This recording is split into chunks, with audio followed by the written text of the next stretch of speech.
तीन राज्यों में हार से प्रदेश कांग्रेस को भी झटका। पार्टी ने परिणामों को बताया अप्रत्याशित। अब क्या करेंगे राहुल? कांग्रेस की करारी हार के बाद सभी प्रदेश के पार्टी कार्यालय पर हो रहा है मंथन। आगे की बनेगी रणनीति। आगामी चुनाव में कांग्रेस पार्टी को बेहतर जीत दिलाने के लिए उत्तराखंड में कांग्रेस नेताओं ने कसी कमर। कांग्रेस को देश के 3 प्रमुख राज्यों में मिली हार के बाद झटका लगा है। बीते वर्ष पड़ोसी राज्य हिमाचल के जिस चुनाव में जीत की जो ऑक्सीजन मिली थी, इस हार ने उसे निराशा में बदल दिया है। निश्चित तौर पर साल 2024 के चुनाव में इन परिणामों का असर देखने को मिलेगा।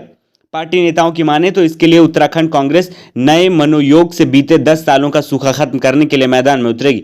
उत्तराखंड की 5 लोकसभा सीटें टिहरी, पौड़ी गढ़वाल, हरिद्वार, अल्मोड़ा और नैनीताल उधम सिंह नगर में कांग्रेस बीते 2 चुनाव यानी कि वर्ष 2014 और 2019 में एक भी सीट नहीं जीत पाई। दोनों ही बार 5 सीटें भाजपा के खाते में गईं।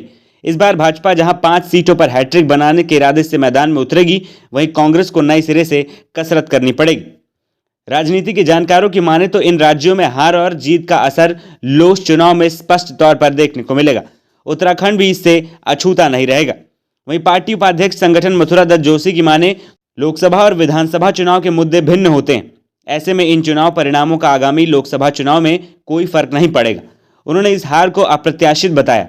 उन्होंने कहा कि उत्तराखंड में पार्टी पूरी मजबूती के साथ चुनाव लड़ेगी और 5 सीटों पर जीत दर्ज करेगी। छत्तीसगढ़ और राजस्थान के विधानसभा चुनाव में उत्तराखंड कांग्रेस के नेताओं को महत्वपूर्ण जिम्मेदारी सौंपी गई थी, लेकिन वो कोई बड़ा कमाल नहीं दिखा पाए। छत्तीसगढ़ में पार्टी के वरिष्ठ नेता व पूर्व सीएलपी लीडर प्रीतम सिंह को पर्यवेक्षक बनाकर भेजा गया था। वहीं एक दिन पहले जीत की पूरी उम्मीद के साथ उन्हें कांग्रेस के विधानमंडल की बैठक में समन्वय बनाने के लिए पर्यवेक्षक बनाया गया। दूसरी तरफ राजस्थान के पूर्व अध्यक्ष गणेश गोदियाल को स्क्रीनिंग कमेटी में रखा गया था। वहीं वरिष्ठ नेता डॉक्टर हरक सिंह रावत को सह पर्यवेक्षक बनाया गया, जबकि एआईसीसी के सचिव होने के नाते काजी निजामुद्दीन चुनाव से बहुत पहले वहां से डटे हुए थे। हमें जो जनादेश मिला उसके लिए तेलंगाना की महान जनता का आभार प्रकट करता हूं। मैं उन सभी को भी धन्यवाद देता हूं जिन्होंने छत्तीसगढ़, मध्य प्रदेश और राजस्थान में हमें वोट दिया। इन 3 राज्यों में हमारा प्रदर्शन निसंदेह निराशाजनक रहा है, लेकिन दृढ़ संकल्प के साथ वहां फिर मजबूत बनेंगे, अस्थायी सफलताओं से उभरेंगे और लोकसभा चुनाव के लिए खुद को पूरी तरीके से तैयार करेंगे। लोकतंत्र में जनता जनार्दन का निर्णय सर्वोपरि होता है। संभवतः हम 3 महत्वपूर्ण राज्यों में अपनी बात पहुंचाने में नाकाम रहे। पार्टी ने जनता की बेहतरी से जुड़े तमाम वायदे किए थे, लेकिन हम उन्हें ठीक से जनता के बीच नहीं पहुंचा पाए। निश्चित तौर पर इस हार के बाद पार्टी रह गई कमियों पर मंथन करेगी। उत्तराखंड में लोकसभा चुनाव में हम पूरी शिद्दत के साथ लड़ेंगे।